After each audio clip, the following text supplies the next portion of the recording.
Assalamualaikum warahmatullahi wabarakatuh. Perkenalkan, nama saya Ati Winata. Saya dari kelompok 6 selaku moderator pada kelompok 5. Pada kesempatan ini, kami akan memaparkan materi mengenai karya ilmiah.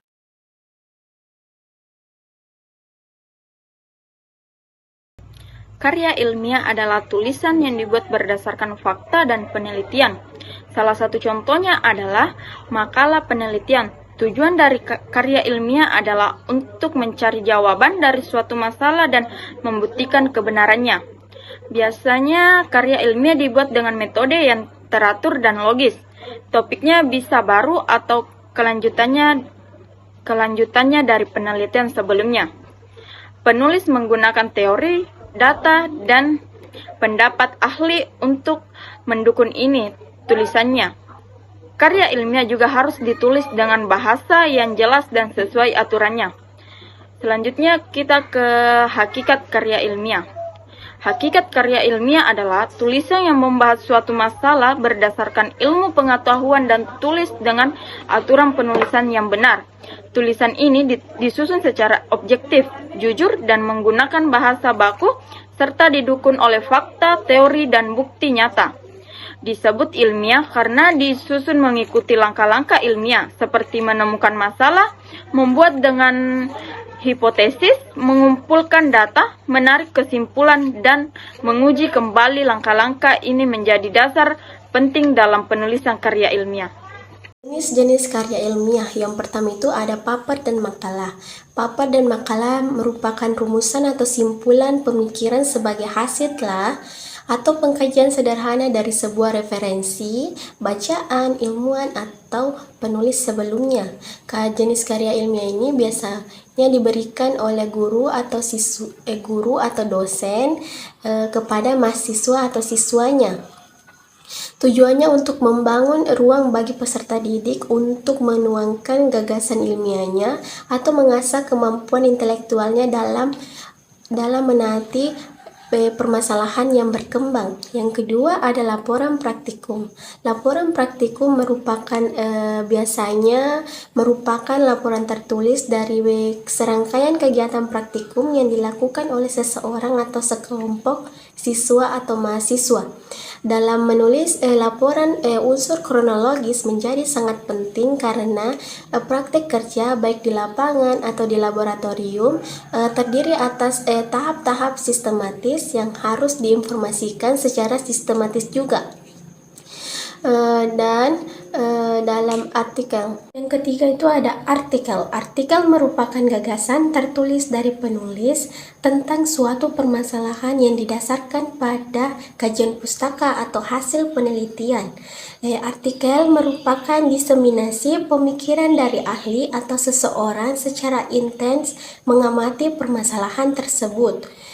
Terus artikel dipublikasikan di media massa baik di jurnal ilmiah atau maupun di media massa seperti majalah atau koran.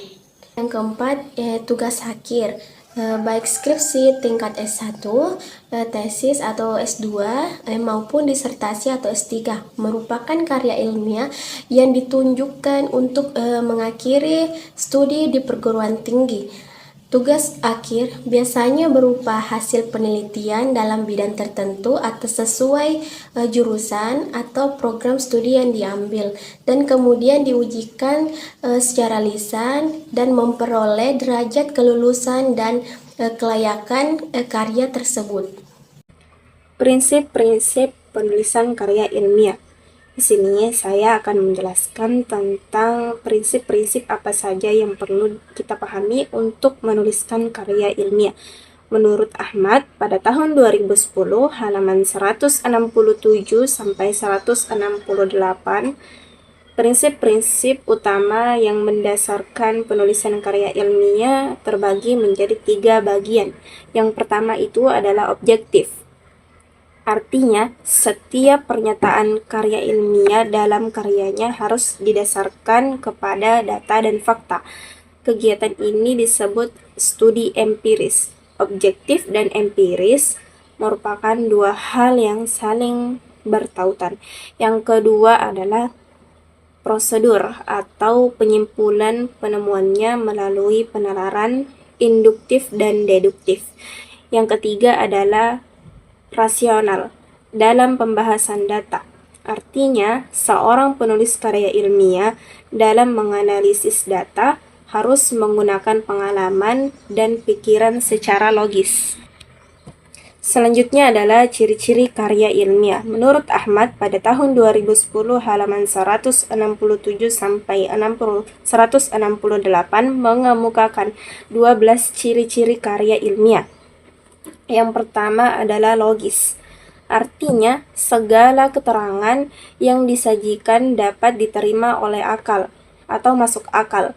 Yang kedua adalah sistematis. Segala yang dikemukakan disusun oleh urutan yang memperlihatkan adanya kesinambungan. Yang ketiga adalah objektif. Artinya, segala keterangan yang dikemukakan menurut apa adanya. Yang keempat adalah lengkap. Artinya, segi-segi masalah yang diungkapkan itu dikupas selengkap-lengkapnya. Yang kelima adalah lugas. Artinya, pembicaraan langsung kepada hal pokoknya atau tidak berbelit-belit, harus pada intinya. Yang keenam adalah saksama. Maksudnya, berusaha menghindarkan diri dari kesalahan seberapapun kecilnya. Yang ketujuh adalah jelas. Segala keterangan yang dikemukakan dapat mengungkapkan maksud secara jernih. Yang kedelapan adalah kebenarannya dapat diuji atau empiris. Yang kesembilan adalah terbuka, yakni konsep atau pandangan keilmuan dapat merubah seandainya muncul pendapat baru. Yang ke-10 adalah berlaku untuk umum, yaitu semua simpulan-simpulannya berlaku bagi semua populasinya. Yang ke-11 adalah penyajian penggunaan ragam bahasa ilmiah dan bahasa yang tulis lazim. Yang terakhir adalah tuntas, artinya segala masalah dikupas secara mendalam dan selengkap-lengkapnya. Baik, di sini saya akan menjelaskan mengenai sistematika penyusunan karya ilmiah. Nah, dalam sistem penyusunan karya ilmiah terdapat 3 bagian penting yang tidak boleh terlewatkan dalam membuat karya ilmiah. Di antaranya adalah bagian pembuka, bagian isi, dan bagian penunjang. Pada bagian pembuka, awal yang harus dilakukan adalah membuat judul karya ilmiah, di mana judul adalah tema yang diambil oleh penulis karya ilmiah. Nah, judul ini harus ada kaitannya dengan permasalahan yang akan dibahas. Yang kedua adalah abstrak. Abstrak merupakan ringkasan yang jelas mengenai keseluruhan karya ilmiah. Salah satu tujuannya agar pembaca dapat mengetahui maksud dan tujuan dari penulisan karya ilmiah tersebut. Yang ketiga adalah lembar pengesahan.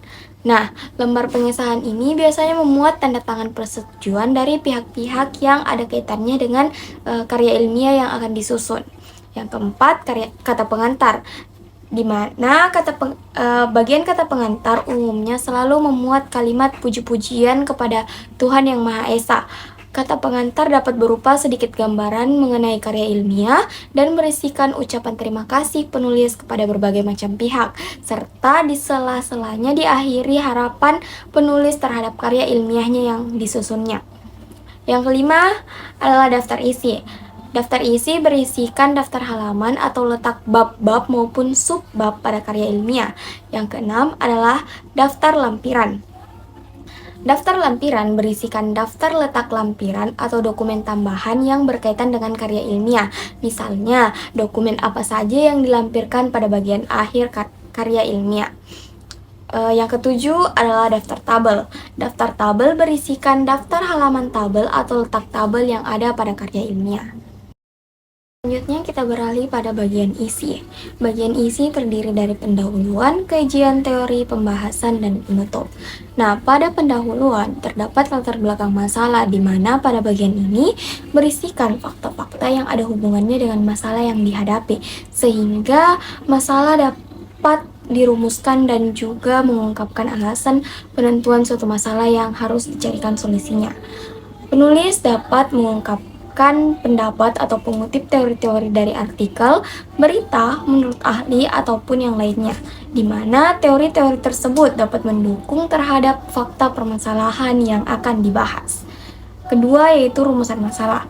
Pada bagian ini, penulis mengungkapkan pertanyaan-pertanyaan apa saja yang muncul dari permasalahan tersebut, sehingga dapat dicarikan jawabannya. Rumusan masalah merupakan pertanyaan yang rinci mengenai permasalahan yang dibahas. Ketiga, tujuan dan manfaat penelitian. Pada bagian tujuan, penulis harus mengungkapkan secara jelas dan rinci mengenai tujuan yang ingin dicapai dalam melakukan penelitian dan penulisan karya ilmiah tersebut. Lalu, pada bagian manfaat, penulis harus mengungkapkan manfaat atau kontribusi hasil penelitian dan penulisan karya ilmiah tersebut. Selanjutnya yaitu bagian kajian teori. Pada bagian kajian teori, terdapat kajian teoritis di mana berisikan teori-teori ilmiah dan temuan lain yang dianggap penting, serta ada hubungannya dengan permasalahan yang dibahas. Setiap teori yang dikutip harus disertai dengan penjelasan dan komentar penulis mengenai hubungan teori dengan permasalahan yang dibahas. Biasanya pada bagian akhir teori yang dikutip untuk permasalahan, penulis harus mengungkapkan suatu kesimpulan yang berhubungan dengan permasalahan yang dibahas. Nah, adapun kerangka berpikir. Kerangka berpikir yaitu penjelasan penulis yang didasari teori-teori ilmiah yang telah dikemukakan atau penjelasan sementara penulis terhadap permasalahan yang didasari teori-teori yang sudah didapatkan. Di sini penulis harus menjelaskan suatu alur kerja dan hubungan permasalahannya. Umumnya, kerangka berpikir ini disusun berdasarkan tinjauan pustaka. Dapat dikatakan juga kerangka berpikir merupakan suatu argumentasi penulis dalam merumuskan suatu hipotesis. Yang ketiga adalah metodologi penulisan. Metodologi penelitian dapat dikatakan proses atau cara mendapatkan data-data untuk penelitian. Nah, pada bagian ini umumnya menyebutkan nama metode yang digunakan, teknik pengumpulan data, misalnya dengan cara wawancara, observasi, atau menggunakan kuesioner, dan juga biasanya dilengkapi dengan teknik analisis data, misalnya rumusan keuangan, rumusan statistik, atau model analisis lainnya yang berhubungan dengan permasalahan. Selanjutnya adalah bagian pembahasan, di mana pada bagian ini terdapat dua hal yang penting. Di antaranya adalah yang pertama, deskripsi kasus. Nah, di sini penulis mengidentifikasi kasus-kasus yang ada pada ruang lingkup permasalahan kasus sesuai dengan bidang ilmu penulis. Kasus yang diidentifikasi harus dimulai dari yang sederhana sampai yang rumit atau kompleks, sesuai dengan permasalahan yang dibahas. Kasus yang diambil merupakan kasus yang ditemukan pada ruang lingkup permasalahan. Nah, kasus yang diambil pula dapat dibahas berupa uraian kata-kata, tabel, diagram, angka, dan lain-lain. Yang kedua adalah analisa kasus. Pada bagian ini, penulis melakukan pengkajian pada setiap kasus yang dipilih sesuai dengan permasalahan dan berusaha menghubungkannya dengan teori-teori yang dibutuhkan untuk menyusun karya ilmiah. Untuk mendapatkan solusi terhadap permasalahan kasus yang coba dipecahkan, biasa penulis menggunakan model-model analisis. Kita beralih pada bagian isi terakhir, yaitu bagian penutup. Bagian penutup berisikan kesimpulan dan saran, di mana pada bagian ini peneliti atau penulis harus menyimpulkan hasil temuannya dari hasil analisis kasus dalam bentuk uraian atau poin-poin secara jelas dan mudah dimengerti oleh pembaca. Penulis juga harus dapat memberikan saran-saran yang bermanfaat yang ada hubungannya dengan permasalahan atau kasus yang sedang dianalisisnya. Selanjutnya adalah bagian penunjang yang berisikan daftar pustaka dan lampiran-lampiran. Daftar pustaka berisikan sumber-sumber materi ataupun teori-teori yang digunakan untuk mendukung penulisan karya ilmiah dan ditulis dengan format tertentu. Bisa bersumber dari buku, internet, atau website, jurnal, majalah, dan lain-lain. Dan lampiran-lampiran berisikan lampiran atau keterangan tambahan yang ada kaitannya dengan karya ilmiah. Misalnya seperti dokumen-dokumen, kuesioner, dan lain-lain. Itulah tadi pemaparan materi dari kelompok 5. Semoga kita semua mendapatkan manfaat serta dapat diimplementasikan ke kehidupan sehari-hari.